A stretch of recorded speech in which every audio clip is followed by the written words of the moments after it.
Hi friends, അസ്സലാമു അലൈക്കും. എല്ലാവർക്കും സുഖമല്ലേ? ഇന്നൊരു അടിപൊളി ഇഫ്താർ സ്നാക്സുമായിട്ടാണ് ഞാൻ വന്നേക്കുന്നത്. അതാണ് ചിക്കൻ റോൾ. അപ്പം നമുക്കതെങ്ങനെ ഉണ്ടാക്കിയെടുക്കുന്നത് നമുക്കൊന്ന് നോക്കിയാലോ. നിങ്ങൾക്ക് കണ്ടാൽ തന്നെ അറിയാം, വളരെ കുറച്ച് ചിക്കൻ്റെ പീസുകൾ മാത്രമേ ഉള്ളൂ. നമുക്കതും ബ്രസ്റ്റ് പീസാണ് ഞാനിവിടെ എടുത്ത് വെച്ചേക്കുന്നത്. ഇനി ഒരു പാത്രം ഇവിടെ എടുത്ത് വെച്ചിട്ട് അതിലേക്ക് 1 ടീസ്പൂൺ ചിക്കൻ മസാലയാണ് ഞാൻ ഇട്ട് കൊടുക്കുന്നത്. 1/2 ടേബിൾ സ്പൂൺ മല്ലിപ്പൊടി, 1/4 ടീസ്പൂൺ മഞ്ഞൾപ്പൊടി, ഇനി ആവശ്യത്തിന് മുളക് പൊടി, 1 ടീസ്പൂണോളം മുളക് പൊടിയും കൂടെ ഞാൻ ഇട്ട് കൊടുക്കുന്നുണ്ട്. ഇനി എന്നിട്ട് നമുക്ക് എടുത്ത് വെച്ചിരിക്കുന്ന ചിക്കൻ പീസുകളും അതിലേക്ക് ഇട്ട് കൊടുക്കാം. ഇട്ട് കൊടുത്തതിന് ശേഷം ആവശ്യത്തിന് വെള്ളവും കൂടെ ഒഴിച്ച് നമുക്ക് നന്നായിട്ടൊന്ന് ഇളക്കി കൊടുക്കാവേ. ഇനി അതിലേക്ക് ആവശ്യത്തിന് ഉപ്പും കൂടെ നമുക്കതിലേക്ക് ആഡ് ചെയ്ത് കൊടുക്കാവേ. ഉപ്പും കൂടെ ആഡ് ചെയ്ത് കൊടുത്തതിന് ശേഷം നമുക്കൊന്ന് അടച്ച് വെച്ച് വേവിക്കാനായിട്ട് സമയം കൊടുക്കാം. വേകാനായിട്ട് നമുക്ക് സമയം കൊടുക്കാം. നമുക്കൊന്ന് മൂടി വെച്ച് കൊടുക്കാം കേട്ടോ. ഇനി ഒരു 15 മിനിറ്റിന് ശേഷം ഞാൻ മൂടി തുറന്നപ്പോൾ വെള്ളമെല്ലാം വറ്റി നന്നായിട്ട് നമ്മുടെ ചിക്കൻ പീസുകൾ വെന്തിട്ടുണ്ട്. ഇനി നമുക്ക് സ്റ്റൗ ഓഫ് ചെയ്ത് കൊടുക്കാവേ. ഇനി നമുക്ക് ഇതൊന്ന് ഇവിടെ ഇരുന്ന് മാറിയിരിക്കട്ടെ. ചൂടാറുന്ന സമയം കൊണ്ട് നമുക്കൊരു പാൻ അടുപ്പത്ത് വെച്ചിട്ട് അതിലേക്ക് ആവശ്യത്തിന് വെളിച്ചെണ്ണ ഒഴിക്കാം. അങ്ങോട്ടോ കുഴപ്പമൊന്നുമില്ല, വെളിച്ചെണ്ണ ഒഴിച്ചു കൊടുക്കാം. ഞാനിവിടെ 2 ടേബിൾ സ്പൂൺ വെളിച്ചെണ്ണ ഒഴിച്ചു കൊടുത്തിട്ടുള്ളൂ. അതേ നമുക്ക് ആവശ്യമുള്ളൂ. ഇനി അതിലേക്ക് ഒരു മീഡിയം സൈസിലെ 2 സവാള ഞാനിവിടെ ചെറുതായിട്ട് അരിഞ്ഞ് വെച്ചിട്ടുണ്ട്. അതൊന്ന് ഇട്ട് കൊടുക്കാവേ. ആ സബോളയൊന്ന് വഴണ്ട് വരുന്ന സമയത്തിന് ഞാനിവിടെ ഒരു ചെറിയ സൈസിലുള്ള ക്യാരറ്റാണ് എടുത്ത് വെച്ചിരിക്കുന്നത്. ക്യാരറ്റ് ഒരു ചെറുത് മതി, അത് ചെറുതായിട്ട് അരിഞ്ഞ് ഞാൻ ഈ സവാളയിലേക്ക് ഉള്ളിലേക്ക് ഇട്ട് കൊടുക്കുകയാണ്. ഇനി ആവശ്യത്തിന് മല്ലിയിലയും പുതിനയിലയും ഉണ്ടെങ്കിൽ മാത്രം മതി, ഇല്ലെങ്കിൽ സ്കിപ്പ് ചെയ്യാം. ഞാൻ എൻ്റെ കയ്യിൽ ഉള്ളതുകൊണ്ട് മാത്രമാണ് ഇട്ടേക്കുന്നത്. അതൊരു ശകലം മതി.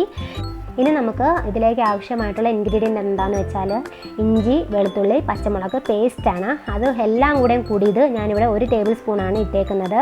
അതെല്ലാം കൂടെ ഒന്ന് നമുക്ക് ഇളക്കി യോജിപ്പിച്ച് കൊടുക്കാവേ. നന്നായിട്ടൊന്ന് വഴണ്ട് വരുന്ന സമയത്തിന് നമുക്ക് ഇതിലേക്ക് ആവശ്യത്തിന് കുറച്ച് കറിവേപ്പിലയും കൂടെ ഇട്ട് കൊടുക്കാവേ. ഇനി നമുക്കിതിലേക്ക് വേണ്ടത് ചില്ലി ഫ്ലെക്സ് ആണ്. അതൊരു ഞാൻ 1/2 ടേബിൾ സ്പൂണാണ് ഇടുന്നത്. നമ്മുടെ വറ്റൽമുളക് പൊടിച്ചതാണ്. അതും കൂടെ ഇട്ടതിന് ശേഷം നമുക്ക് 1/2 ടീസ്പൂൺ കുരുമുളക് പൊടിയും കൂടെ ഇട്ട് കൊടുത്താൽ മതിയാവും. ഇനി ഞാൻ നേരത്തെ വേവിച്ച് വെച്ചിരിക്കുന്ന ചിക്കൻ മിക്സിയുടെ ജാറിലിട്ട് ഒന്ന് ക്രഷ് ചെയ്തെടുത്താണിത്.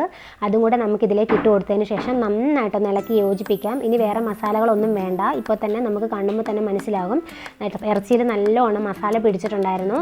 നമുക്കിനി ഇതൊന്ന് ചൂടാറാനായിട്ട് മാറ്റി വയ്ക്കാം. ഇനി വേറൊരു ബൗൾ എടുത്തിട്ട് നമുക്ക് 1 കപ്പ് മൈദപ്പൊടിയാണ് ഞാനിവിടെ എടുക്കുന്നത്. നമുക്ക് ഇനി ഒരു ദോശ പോലെ ചുട്ടെടുക്കണം. അതിലേക്കാണ് നമ്മൾ ഫില്ല് ചെയ്യുന്നത്. അതിലേക്ക് ആവശ്യത്തിന് ഉപ്പും 1 കപ്പ് മൈദപ്പൊടിയും ആവശ്യത്തിന് ഉപ്പും കൂടെ ഇട്ട് കൊടുത്തതിന് ശേഷം കുറേശ്ശെ വെള്ളം ഒഴിച്ച് നമുക്ക് കട്ടകളൊന്നുമില്ലാതെ ഇളകി യോജിപ്പിച്ചെടുക്കണം.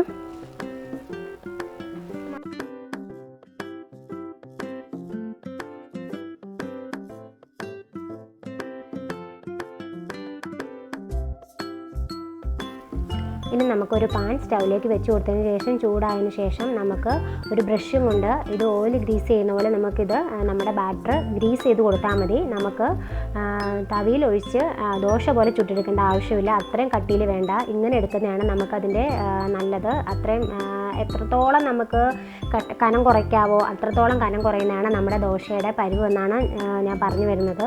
ഇങ്ങനെ നമുക്ക് ഓരോ ബ്രഷും കൊണ്ട് ഇങ്ങനെ വട്ടത്തിൽ റൗണ്ടിൽ ഷേപ്പിൽ ഹോൾസുകളൊന്നും ഇല്ലാതെ നമുക്ക് ദോശയാക്കി ചുട്ടെടുക്കാം. അതിനെല്ലാവരും പ്രത്യേകം ശ്രദ്ധിക്കണം. നമുക്ക് കോരി ഒഴിക്കുവാണെങ്കിൽ നമ്മുടെ ബാറ്ററിന് കട്ടി കൂടിപ്പോകും. ഇനി നമുക്ക് ഇതൊന്ന് ചെറിയ തീയിൽ വേണം, എന്തായാലും ലോ ഫ്ലെയിമിൽ തന്നെ എല്ലാവരും വെക്കാൻ ശ്രദ്ധിക്കണം.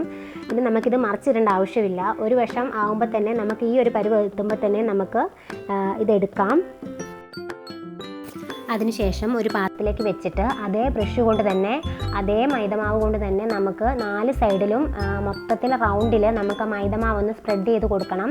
നമുക്കത് ആ ഫില്ലിങ്സ് ഒന്ന് ഒട്ടിയിരിക്കാൻ വേണ്ടിയാണ്. ഫില്ലിങ്സിനെ നമുക്ക് നിറച്ച് കൊടുക്കാം. ഫില്ലിങ്സ് നിറച്ച് കൊടുത്തതിന് ശേഷം നമുക്കൊന്ന് ചുരുട്ടിയെടുക്കുമ്പോൾ ഒട്ടിയിരിക്കാൻ വേണ്ടിയിട്ടാണ് നമ്മൾ മൈദമാവ് 4 സൈഡും നമ്മൾ തേച്ച് കൊടുക്കുന്നത്.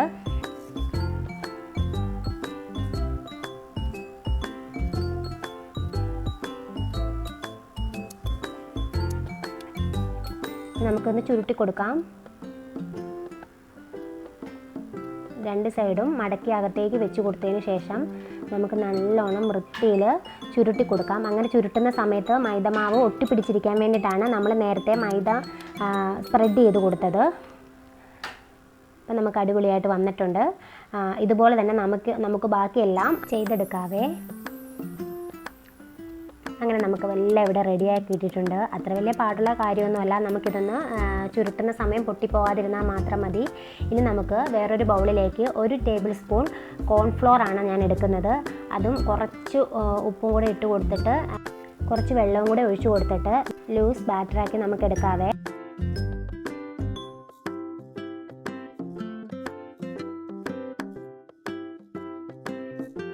അപ്പോൾ നമ്മുടെ ബാറ്റർ റെഡി ആയിട്ടുണ്ട്. ഇതും അതുപോലെ തന്നെ ബ്രഷിൽ മുക്കി നമുക്ക് പുറത്തൊന്ന് ഗ്രീസ് ചെയ്ത് കൊടുത്താൽ മതിയാവും.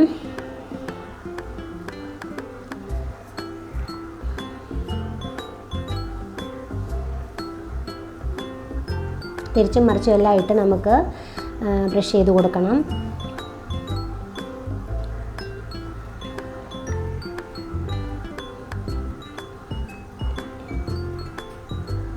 ഇനി നമുക്ക് കുറച്ച് ബ്രെഡ് ക്രംസ് ഇവിടെ എടുത്ത് വെക്കാം. ബ്രെഡ് ക്രംസിൽ നമുക്ക് നന്നായിട്ട് മുക്കി കൊടുക്കാം.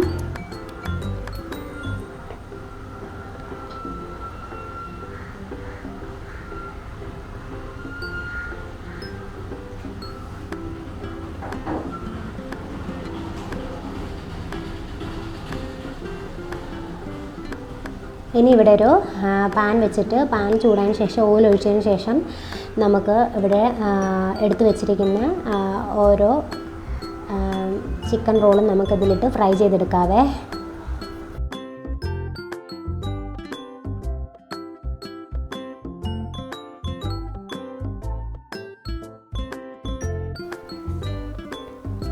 ഓയിൽ ചൂടായതിന് ശേഷം നമുക്ക് ഓരോന്നിട്ട് കൊടുത്താലും മതിയാവും. എല്ലാം കൂടെ ഇട്ട് കൊടുക്കുന്നതിനേക്കാളും നമുക്ക് ബെറ്റർ ആയിട്ടുള്ളത് ഓരോന്നാണെങ്കിൽ പെട്ടെന്ന് ഫ്രൈ ചെയ്തെടുക്കാനായിട്ട് എളുപ്പമുണ്ടാവും.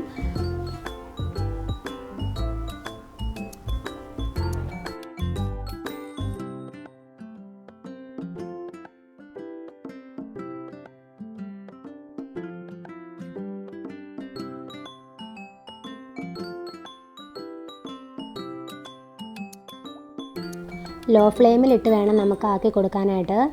ഇനി നമുക്ക് ഒന്ന് തിരിച്ചും മറിച്ചുമൊക്കെ ഒന്ന് ഇട്ട് കൊടുക്കാം.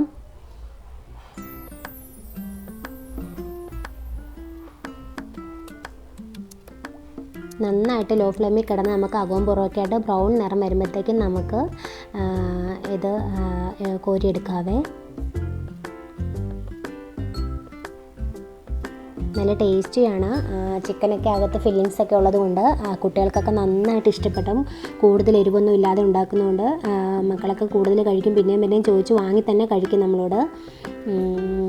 പിന്നെ നമ്മുടെ ചാനൽ ഇതുവരെയും സബ്സ്ക്രൈബ് ചെയ്യാതെ ആരെങ്കിലും കാണുന്നുണ്ടെങ്കിൽ ഒന്ന് സബ്സ്ക്രൈബ് ചെയ്തേക്കണേ. തൊട്ടടുത്ത ബെല്ലൈക്കണും കൂടെ ഒന്ന് നെക്കിയേക്കണം കേട്ടോ. എങ്കിലേ ഉള്ളൂ ഞങ്ങളിടുന്ന വീഡിയോസിൻ്റെ നോട്ടിഫിക്കേഷനൊക്കെ നിങ്ങൾക്ക് ലഭിക്കുകയുള്ളൂ.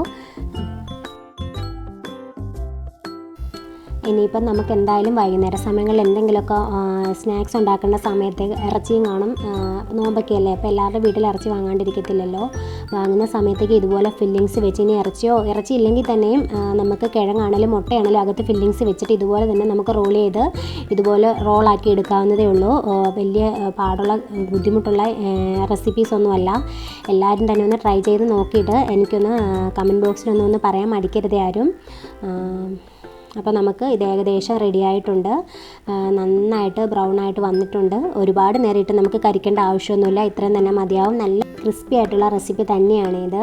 നല്ല സോസൊക്കെ കൂട്ടി കഴിക്കാനാണ് കൂടുതലും ടേസ്റ്റി. മക്കൾക്കൊക്കെ ആകുമ്പോൾ സോസൊക്കെ കൂട്ടി കഴിക്കുന്നതായിരിക്കും കൂടുതൽ ഇഷ്ടം. നമുക്കിനി ഇതൊന്ന് കോരി മാറ്റാവേ.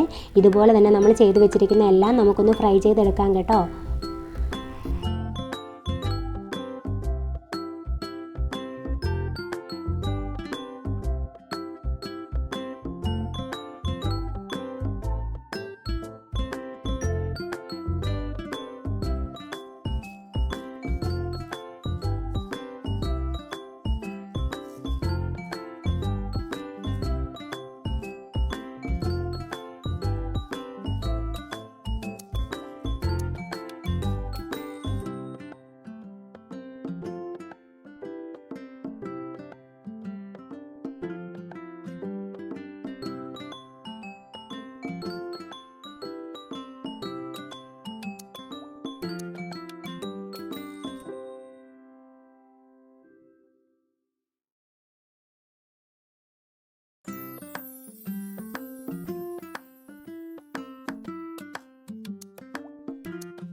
ഈ റെസിപ്പി നിങ്ങൾക്ക് എല്ലാവർക്കും ഇഷ്ടപ്പെട്ടെന്ന് വിചാരിക്കുന്നു. ഈ വീഡിയോ നിങ്ങൾക്ക് ഉപകാരപ്രദമായെന്ന് ഞാൻ വിശ്വസിക്കുന്നു. എല്ലാവരും ഒന്ന് ട്രൈ ചെയ്യണേ. ഇനി ഇതുപോലുള്ള വീഡിയോസുമായിട്ട് ഇൻഷാ അല്ലാഹ് നമുക്ക് മറ്റൊരു വീഡിയോയിൽ കാണാം. Thanks for watching dears.